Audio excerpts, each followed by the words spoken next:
Hey everyone, before we begin, I wanted to give a trigger warning for sexual assault for story number 4. I just wanted to let you guys know that. All that being said, as always, if you have your own story, you could submit it to my website at southerncannibal.com. But without further ado, let's begin.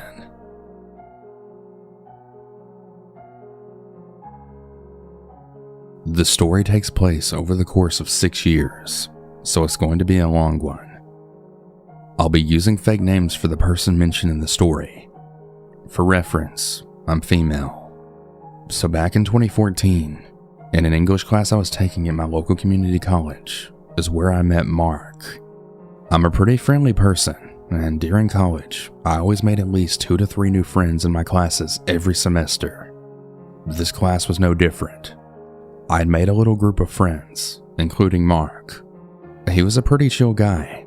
We had a lot of things in common, so we talked a lot, and we even did a few group projects together. He's a white guy, around 5'9", a little chubby, and for as long as I've known him, he's always had a handlebar mustache. He never gave off any red flags, and at the time I was in a relationship with my first serious boyfriend, and at the time we had been together for about 2 years. And I was very much in love. I always talked about him to my friends, including Mark in our English class. I mention this because I really wanted to specify that it's not possible for me to have led him on, or gave him any reason to think that I was interested in him. Towards the end of the semester, I thought nothing of it when Mark had asked to be friends on Facebook. We added each other, and I thought that was that. So about 2 months after adding him on Facebook, we were having a normal conversation on Facebook Messenger, and we were talking about some movie he saw, when he randomly asks me, "So, do you like me?" What? I replied. You know, like, are you interested in me? Romantically. What? No. I have a boyfriend, and you know this. After this, Mark doesn't respond to my messages, and we don't communicate for a while. 3 months after that awkward conversation, he randomly messages me again, and this is how the conversation went. "Hey, I didn't know you were married. Why didn't you tell me?" We're not married, but we've been together for 2 years, almost 3 years. "Oh, well good." Yeah, what made you think I was married, and why would I have to tell you? "Well, he's all over your Facebook, and he's in a lot of your pictures, and I thought you were interested in me." Dude, what? I've told you about him so many times, and you can't claim you didn't know. I'm not interested in you, and I never have been. This really annoyed me, but didn't make me feel concerned at all. I didn't block him, and we just didn't talk for a while. Occasionally he would message me, but these conversations wouldn't last that long, because he would always ask me out, and I would just get annoyed at him. Also, he would always try and ask me the weirdest questions, and then he would try to say that I was insinuating things to him, which I never did. At the time, I hadn't exactly found my voice yet, and I never spoke up for myself. And I always really worried about making people mad or hurting their feelings. So when Mark would get like this, I felt that I had to explain myself as to not make him mad. This terrible characteristic of mine spilled into my relationship and friendships. This first serious relationship wasn't a good one. Although I loved him so much, I was blinded. This boyfriend of mine in question was awful to me. He was very mean, and he always put me down. Every time he did or said something that hurt my feelings, I would try to talk to him about it, but he would just get mad and then blame what he did or said on me. This relationship lasted 5 years, which I deeply regret letting it go on that long. Fast forward to 2017, and I hadn't talked to Mark on Facebook for about 2 years, and I went through so many life changes, so Mark was never on my mind. In February 2017, I had finally had enough of my boyfriend's emotional and verbal abuse, and I finally broke up with him. The end of this relationship was pretty messy to say the least. That was the first time I felt empowered and had a positive outlook on my life. And sadly, I had 2 tragic losses of people that I was very close with, and I then fell into a deep depression. Like a lot of people do, I had vented about the things I was going through on Facebook. A lot of my friends were supportive and always talked to me, and really helped me through that rough year. Of course, I still had Mark as a Facebook friend, and when he saw that I was single again, he broke the 2 years of silence of not talking to each other to ask me out. I rejected him again immediately, and I told him I wasn't interested and nothing would ever happen between us. Then again, silence. But he did send me a request on Instagram, and I have no idea why, but I added him. But as 2017 goes by, I get close with a longtime friend of mine, and right around New Year's, we officially start dating. Mark stops his unwanted advances, and I feel a bit relieved, but also slightly concerned when I see on Facebook that the guy has a girlfriend. For some reason, I just felt bad for her. Again, time goes by without speaking to Mark. Late into 2018, I noticed on my Facebook feed that Mark is posting really long paragraphs. I would ignore them, but one night I was curious and I decided to read one. I ended up reading about 5 of these posts, and it was all about really long rants about his girlfriend breaking up with him. As I kept reading, I grew slightly unsettled. In these long rants, he was going on about how he didn't understand why his girlfriend broke up with him, how he was such a good guy and she was really stupid for leaving him. Then it got disturbing. He then started ranting that there was nothing wrong with him and there was something definitely wrong with women, that we're all fucked in the head for rejecting him, and that women must be so blind for not seeing that he was such a good and amazing guy. Now, these are some things I don't feel comfortable saying here. He used an array of colorful language and a lot of awful words that are technically politically incorrect. Nonetheless, he sounded very entitled. I swear I thought at this point that I'd finally blocked him, but apparently I didn't. So about another year goes by, and my boyfriend and I had dated for almost 2 years, when he then broke up with me in July of 2019. It was unexpected, and I was completely devastated. This time I didn't post about it on Facebook, and I just talked about it with my friends. I also, for the first time in my life, started to go to therapy for my depression, which I'm proud I did. With the help of therapy, I'd started getting myself together mentally, and I really felt like I was getting back to normal. In November of 2019, my friends had encouraged me to try talking to other guys. My friend Chris encouraged me to make a Bumble account, and I thought, what the heck? I'll give it a try, I guess. So I make a Bumble account, and after browsing the app for about 20 minutes, I just immediately lost interest. I just didn't like the function of the app, and I didn't go back on it. I only had the app for a little less than 2 days, when I then got a Facebook notification while I'm at the gym. Since I was doing some heavy lifting, I completely ignored it and forgot all about it. The next day, I get another Facebook message that is the emoji with a raised eyebrow. I look, and it's from Mark. I open the Messenger app, and I see the message that I got at the gym was also from Mark. This is what he said. "Oh my god, you're single? I just saw your profile on Bumble. I thought you were taken. That's why I didn't ask you out or anything." I reply back with yeah, that's not weird at all. And I've told you numerous times that I'm not interested in you. In fact, I'm not interested in dating at all right now. I'm actually deleting my Bumble account. Then I kid you not, he actually says this. "Well, in that case, I offer myself to you as friends with benefits if you ever find yourself feeling lonely and need sex. And in case you didn't know, I'm single too." At this point, I can't fucking believe this guy. I've been rejecting his advances for years, and I finally reached my breaking point with him, and I snapped. Again, how is that not weird? Who the hell says that?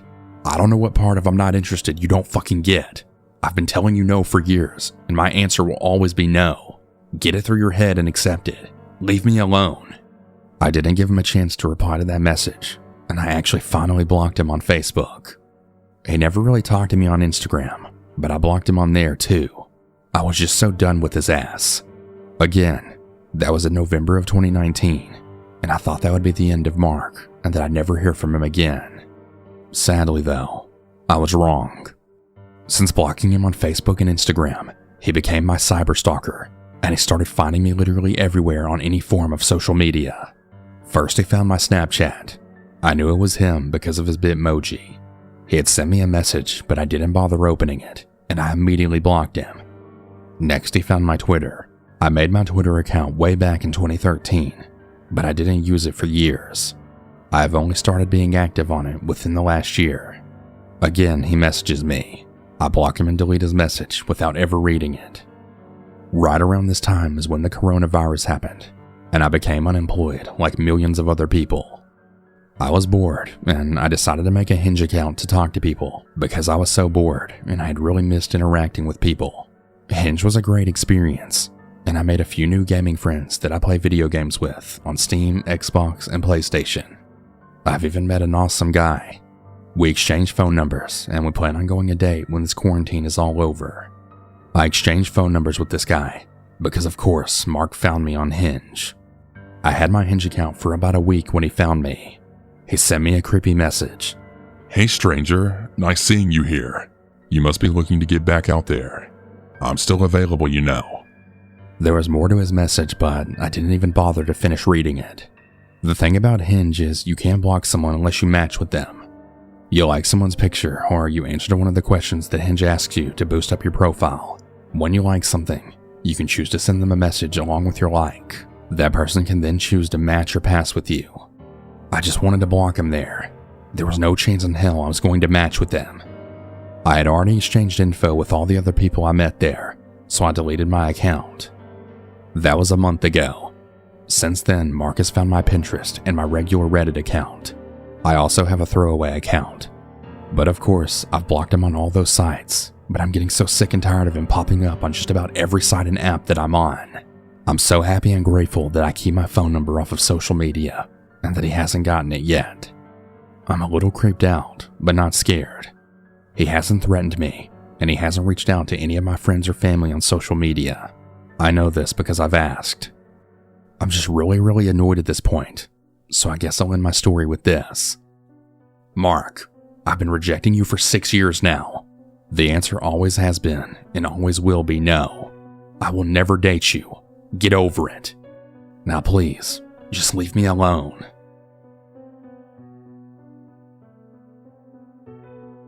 When I was around 8 or so, my parents had gotten divorced and were always at work. Keep in mind, both of my parents had recently moved into some really bad areas. Being an only child and struggling to make friends, I resorted to online games. There was a particular game called Pixie Hollow, and it was centered around a Tinkerbell-themed world. It was mostly for making friends around the different worlds, basically different servers, and dressing up your avatar. I was completely obsessed with playing that game and spent so many hours of my childhood playing it. My avatar had my first name on it, but other than that, I always made sure to never give any information about myself away. I was playing the game one day, going around different worlds, and this one player named Melanie, who clearly had just made it, just kept following me through whichever world I was in. I typed in the speech bubble, "Why are you following me?" The player then responded with, "Is your first name?" and then wrote my first name. And I responded back with, "Yes," figuring no harm would come of it. The character then asked, "Is this your last name?" and typed in my last name. I was beginning to remember everything my mother had told me about cyberstalking, so I responded back with no. I thought this was the end of it, but it was far from over. They followed me around more, and then, when it was just the two of us alone in one world, they asked, "Is this address where you live?" And they actually wrote out my correct address. I totally freaked out, and I slammed my computer screen shut. I went to bed that night having lots of nightmares of being kidnapped. I eventually pushed that incident to the back of my mind, and I began playing the game happily again. The same player kept following me, attempting to ask me multiple invasive and really creepy questions. When school had started back up, I forgot all about the game, and the last time I checked, the game was shut down for similar issues to mine. I really hope Melanie didn't manage to find any children.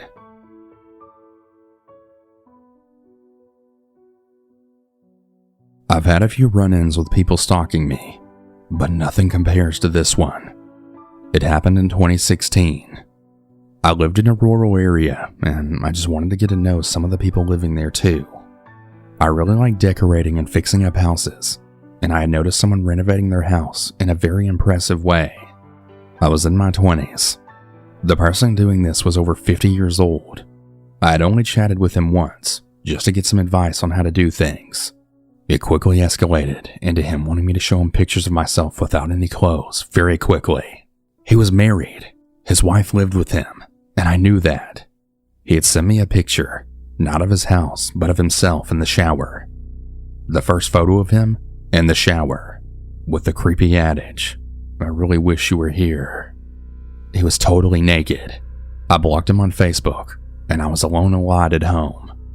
So I noticed when coming home from work, someone sitting in a car by the only road you could take to get to my place, and a car stopping by my place and just looking way too many times. He was stalking me back then, and when I moved to another place in another area, I realized he followed me there too. I finally got that confirmation because he eerily knew exactly what pseudonym that I used on Instagram, Twitter, and every social media site that there is. I remembered his handle, so I knew it was him. I have no idea how he managed to find me under those different names, and frankly, I don't want to know. The last time he cyberstalked me, it made me turn off all of my social media. That was last year in 2021.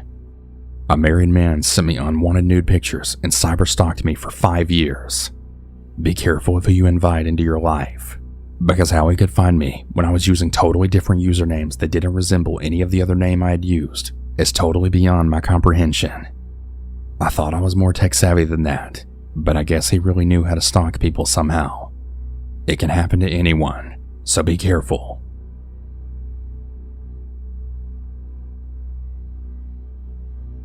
The story may be different than what you're used to. I became the stalker. While I was the one being stalked first, I turned the tables out of spite, and I made the problem so much worse. An important note is that I'm a survivor of childhood abuse, and I have severe autism, which explains why I took the route that I did. I understand now that I'm older, and I've gotten help, but none of that justified what I did, even if it was done to me first. My abuser made sure that I was never able to set down roots. She'd move us around so much that the longest we'd ever stay in one place was a year, and that only happened twice.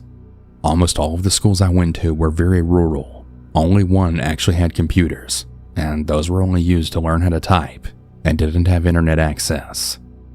I didn't know about the existence of the internet until I was 12 years old. I was heavily monitored, and I wasn't able to freely explore the internet until I was 14, which was old enough, according to my grandparents, and even then, I mainly stuck to a quiz site, Facebook, and an obscure website called Quotev, which back then was used for quizzes and fanfic writing. It was on Quotev that I was groomed by a nearly grown-ass man. I say nearly grown because he was 17 when we first met, and I was 12. And it really affected how I interacted with everyone from then on, especially males, who I only treated with hostility. The whole stalker situation started in late 2016 or early 2017, when I was 16 and very heavily into the show about pastel horses. I used to browse this art website called DeviantArt, where I would look for pony adoptables to trade for. I had found an artist, let's call him Prince, as he was a royal pain who had done emo pony adoptables. I was the kind of autistic person who got very easily upset over things that were wrong to me. In this case, it was that this person not only used a base, which is a pre-drawn template for you to trace off of, but that they also colored the pony really weird and made her look like a Mary Sue. They colored outside the lines, and it looked as if it was done in MS Paint, and so I left a critique on their piece. I don't remember what I said word for word, but I do remember that I tried to keep it as constructive as possible and without insults, though I admit I didn't want to sugarcoat either. The artist Prince understandably got very upset with me, and after some arguing, I decided to leave him alone. It was a little bit later that day that I had received a notification. My name had been mentioned in a journal where you post long social media posts, as well as fan fiction on there. And worse, I had seen it was Prince's journal.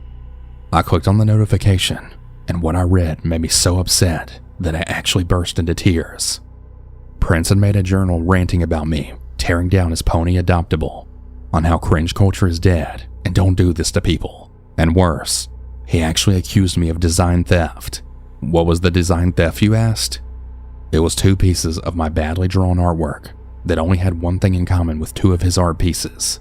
The first piece was my pony with a blue sparkle mane, and the second was a pony with a neon oozing gash on her neck. Prince's ponies also had those same elements, though his shades of blue were different, and his pony's neck ooze was a different color than mine, and it was glittery.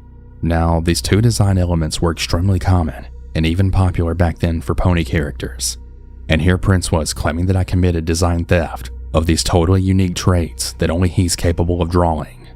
I defended myself, even pointing out that I posted my blue sparkle mane pony before his, but he still wouldn't let up. At the advice of a neutral person in the comments section, I blocked Prince and I tried to move on. Unfortunately for me, Prince was really popular in the pony community, and so for a month or so, I was dealing with very nasty threats, people telling me to kill myself, and even getting my account mass reported until I was temporarily suspended because of how many people had reported my account in a couple of days. When I was finally unsuspended, my account name had been tagged in multiple journals. Prince and his friends were celebrating, and I quote, "I really hope she kills herself over this. LOL." When I went to the main part of Prince's account, I found the bio section. Prince was 18 years old, and he was a male. I had assumed Prince was a female up until that point, but his gender along with his age, and the fact that he wanted me to kill myself, sent me over the edge. What I did was not a smart move. I started copying his pony designs and putting them on my account, and for sale. I waited until I knew he had seen them, then took them down. Since he had such generic designs for them, it didn't take much to edit them just enough so they looked different enough to be a mere coincidence, in case I grabbed any, with the intent to do another call-out journal. This only made the harassment worse, until he blocked me, and then I quit, and a mutual follower of us had kept me informed on what he was saying about me, which was a lot. There was a time where Prince even started to reverse image search his own artwork, because I had also used them as quiz cover art on Quotev, which was one of the things he ranted about. One more thing about Prince. I wasn't the first person he had beef with over something as trivial as constructive criticism. He had at least 4 other different journals with the exact problem. And surprise, surprise, the ones who did pony art were also accused of design theft. So for about a year, I left him alone. I got involved with more social media, and I posted those links to my DeviantArt bio, which was a very bad decision. I started getting harassed on my social medias. My Instagram was being flooded with fat-phobic comments about my body. I was mid-size and suffering from an eating disorder, which was public knowledge. All the accounts were fake though, all hastily made just for commenting. I figured it was just a case of some 4chan trolls looking for bait, but it didn't let up. On my Tumblr account, I was receiving anonymous messages to all of my side blocks, as well as my main account. I realized then that this must have been a stalker from DeviantArt, because nowhere else had I linked all 6 of my blogs together. It got to a point where someone even opened a hate blog for me, where they had taken screenshots of my posts and art, and said very nasty things, and photoshopped my selfies. My favorite being when they photoshopped my head onto pictures of cows. I actually wasn't so mad about those, because they were actually kind of adorable looking. Despite all the harassment I was getting, it made me feel something unexpected. I loved being stalked. Someone had been so obsessed with me in order to track me down and open up a blog about hating me. It made me feel like a celebrity. For once in my life, someone was actually paying attention to me. I mean, don't get me wrong, I didn't love everything about it. I hated the threats and suicide baiting, obviously, but I started to post more selfies. I put as much effort as I could into my appearance. I basically gave them free glamour shots to mock. By then, I knew that it had to either be Prince or one of his friends, and I didn't care. At least, not until that mutual follower of ours messaged me on DeviantArt, because something very serious went down.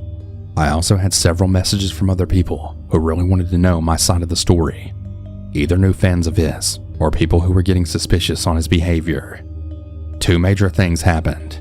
The first is that he got a rather terrifyingly creepy message from someone on Quotev, who basically said hi, and they told him they were me, pasting my DeviantArt URL in the message.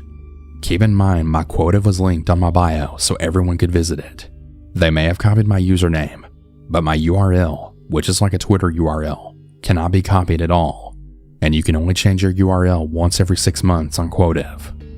The second incident was that someone had been impersonating Prince on Ponytown, which is an online open RPG where you can customize a pony and name it, and also walk around and interact with other players. The Prince impersonator was harassing people and allegedly using slurs, though there was no evidence provided for that claim. If Prince truly genuinely thought it was me, I didn't blame him, because I had already assumed it was him and his friends who was harassing me on social media.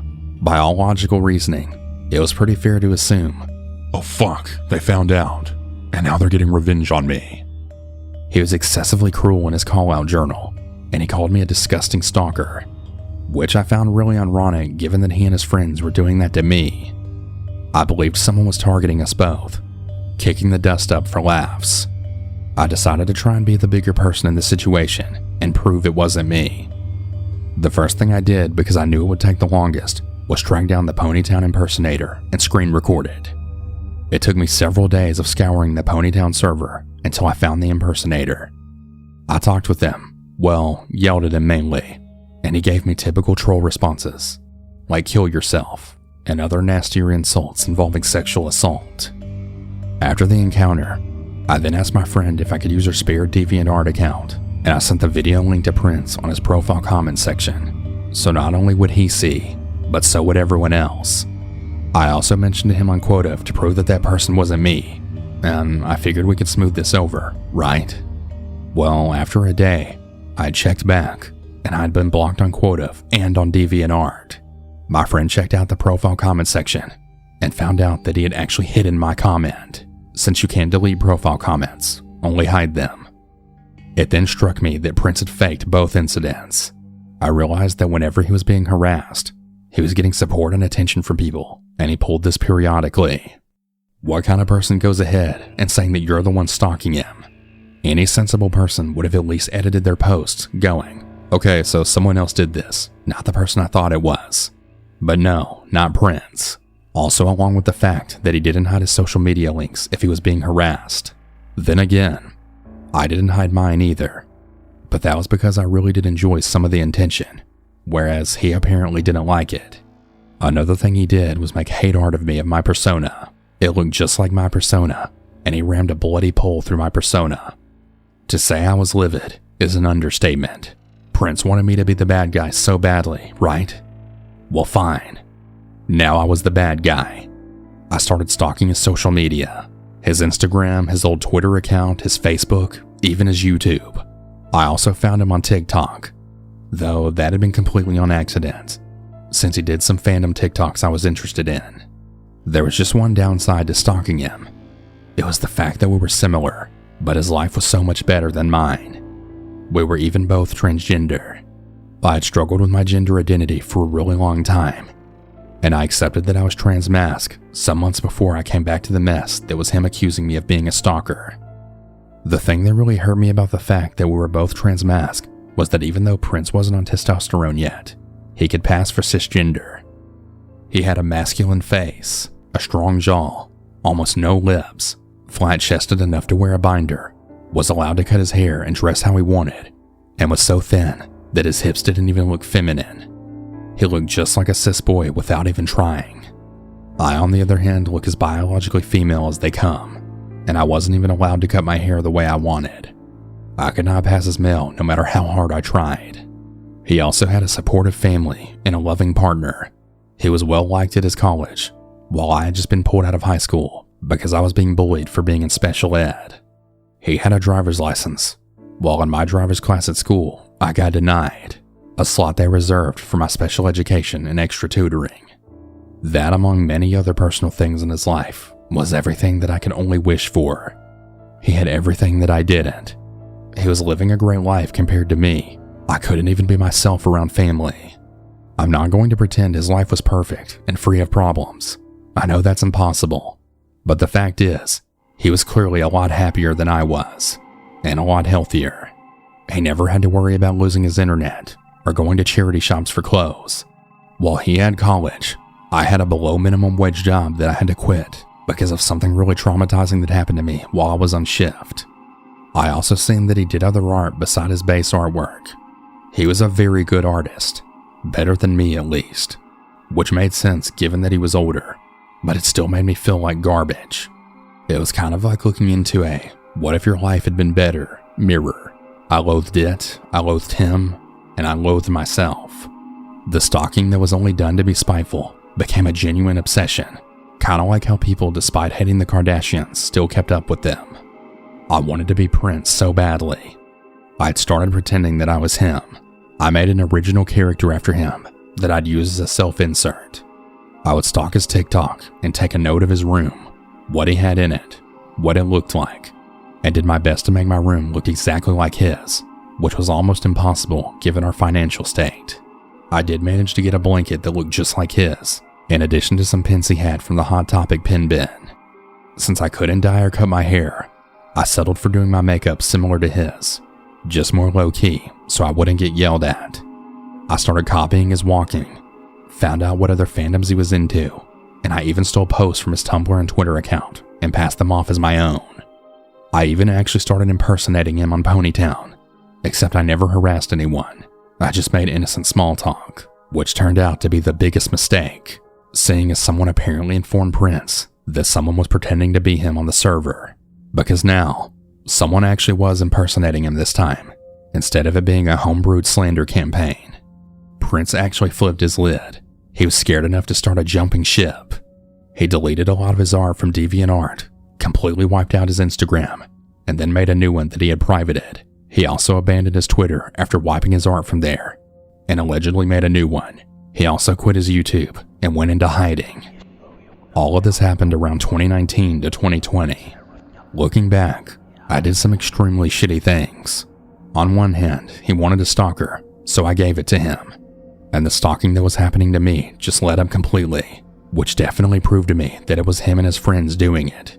And from what I had seen, people had already grown suspicious of him lying about the stalking he received from me the first time around. I've wanted to apologize to him, since there was one social media of his that he left untouched, because it was a site only a few people knew about, and I assumed that since he wasn't active on there, that I wouldn't bother going after it. It's almost like Tumblr, but not quite. I sent him an anonymous ask, asking how he prefers his apologies, and I got my answer. Speak his love language. Do it through actions. That's when I realized that I could never actually apologize him directly if I really wanted to be genuine. Anyone can say sorry to you and not mean it. I don't care if he accepts my apology. I know he won't, because that's just how Prince is. But I left him alone though. I feel genuinely bad for him, because I'd stressed him out so badly he felt the need to ditch his online life. And who the hell knows how he'd react if he found out the true extent of my stalking. Even if he did stalk me first, I never should have done this to him.